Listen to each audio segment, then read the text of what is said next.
बिल्कुल सुचारिता, आपने ठीक कहा। और प्रधानमंत्री आवास से लगातार एक एक तस्वीर हम आपको दिखा रहे हैं कि किस तरीके से, जैसा आपने बताया कि जो परफॉर्मिंग मिनिस्टर हैं वो दोबारा से इस आपको मंत्रिमंडल में देखने को मिलेंगे। लेकिन जैसा हम लगातार बता रहे हैं कि घटक दलों की जो संख्या है वो यहाँ पर बढ़ने वाली है, वो भी मजबूत भूमिका में होने वाले हैं। और इसीलिए ये कहा जा रहा है कि पिछली 2 बार की जो सरकार मोदी की रही है, मोदी मंत्रिमंडल रहा है, उससे बहुत अलग इस बार का मंत्रिमंडल दिखेगा। लेकिन जो बड़े मंत्रालय हैं वो बीजेपी अपने पास ही रखने वाली है, चाहे वो गृह मंत्रालय हो, रक्षा मंत्रालय हो, डिफेंस मिनिस्ट्री हो, शिक्षा मंत्रालय हो। और ये तस्वीर आपको हम 7 LKM की यहाँ पर दिखा रहे हैं। एक बार आपको काफिला भी दिखा देते हैं। यहाँ पर काफिला मौजूद है गृह मंत्री अमित शाह का, इसी के साथ जेपी नड्डा उनके साथ ही यहाँ पर पहुंचे थे, उनका काफिला बाहर दिखाई दे रहा है। एग्जिट गेट है, 12:30 से 1 बजे यहाँ से सांसदों के रवाना होने का भी सिलसिला शुरू हो जाएगा। लेकिन जितने सांसदों के नाम अभी तक हमने आपको बताए हैं वो सभी आप ये तय मान लीजिए कि वो मंत्रिमंडल का हिस्सा यहाँ पर होने वाले हैं। आपसे कुछ देर पहले मनोहर लाल खट्टर, चिराग पासवान,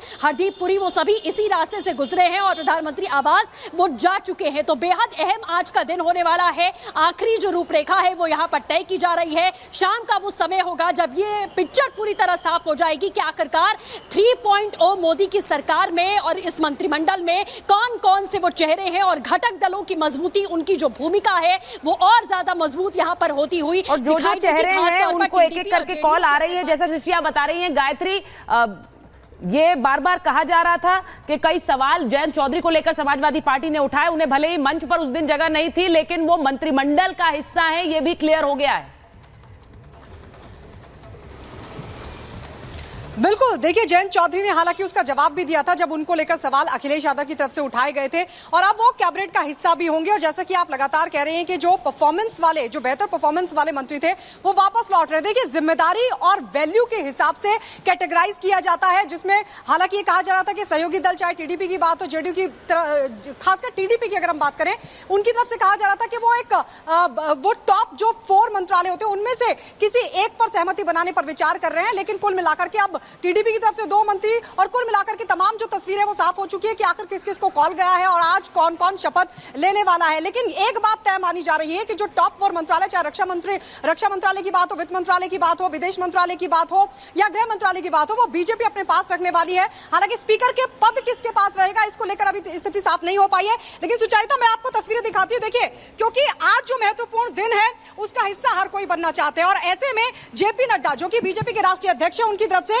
आमंत्रण दिया गया है। ठीक है गायत्री, लगातार आप बहुत ही महत्वपूर्ण जानकारी दे रही हैं। और इसी बीच एक बड़ी खबर अपने दर्शकों को बताते हैं। फिर स्टूडियो में हमारे साथ गेस्ट मौजूद है, उनके पास भी जाएंगे। रवनीत सिंह पीएम आवास में मौजूद है, पंजाब के बड़े नेता हैं रवनीत सिंह बिट्टू, और वो भी पीएम आवास के भीतर इस वक्त मौजूद हैं। ये खबर मिल रही है, बड़ी जानकारी आपको बता रहे हैं। देखिए घटक दलों को बहुत ही जबरदस्त तरीके से तवज्जो दी गई। देवेंद्र फडणवीस पहुंच गए हैं, खबर आ रही है देवेंद्र फडणवीस पहुंच गए हैं। अब ये सोचिए, देवेंद्र फडणवीस जिन्होंने महाराष्ट्र में बीजेपी की जो प्रदर्शन रहा उसकी जिम्मेदारी ली, उन्होंने पद त्यागने के लिए भी ऑफर दिया, लेकिन अमित शाह से बातचीत के बाद उन्हें पद पर बने रहने के लिए फिलहाल कहा गया। लेकिन देवेंद्र फडणवीस वहां पर पहुंचे हैं, तो जिन जिन लोगों पर, चेहरों पर भरोसा है उन्हें इस मंत्रिमंडल का चेहरा बनाए जाने की खबरें आ रही हैं।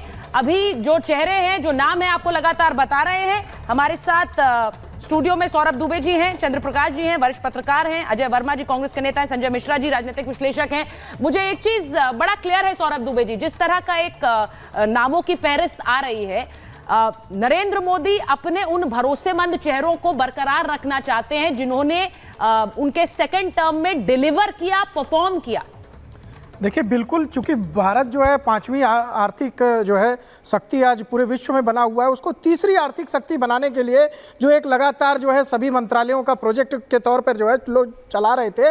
तो मुझे लगता है प्रधानमंत्री जी जो जिस प्रकार से उन्होंने कहा था कि हम अगली बार चुन करके जैसे ही आएंगे तो जो विकास का कार्यक्रम था पूरे मंत्रालयों का, उसको हम आगे बढ़ाने का कार्यक्रम जारी रखेंगे। मुझे लगता है जो भी मंत्रालयों को लेकर के मंत्री जो दोबारा वापसी कर रहे हैं उसका कारण मुख्य रूप से यही है कि चूंकि भारतीय जनता पार्टी और सरकार नरेंद्र मोदी जी के नेतृत्व में जो चल रही थी, उसका सीधा साधा एक कार्यक्रम है कि विकास के रथ को, विकास के पहिए को और तेजी की गति से, बहुत तेजी गति से आगे बढ़ाना है। ठीक है, कुछ उसमें जो भी चुनाव के अंदर उनको नफा नुकसान हुआ है, उसकी भरपाई भी वो अपने अंदर जो है वो लगातार बैठकें करके, चर्चाएं करके उसकी भरपाई कर लेंगे। लेकिन मंत्रिमंडल को लेकर के मुझे लगता है ज्यादा छेड़छाड़ इसलिए नहीं की गई है क्योंकि लगातार मंत्रालयों के जो कार्यक्रम थे वो कहीं ना कहीं जो पुराने कार्यक्रम है उसको आगे ही बढ़ाना है।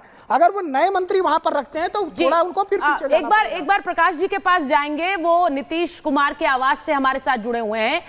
प्रकाश जी, जरा बिहार से जो बड़े बड़े नाम मंत्रिमंडल में शामिल होने जा रहे हैं उनके बारे में हमारे दर्शकों को बता दीजिए सर जरा, क्योंकि बीजेपी कोटे से भी कई नाम आ रहे हैं, वो कौन कौन से हो सकते हैं?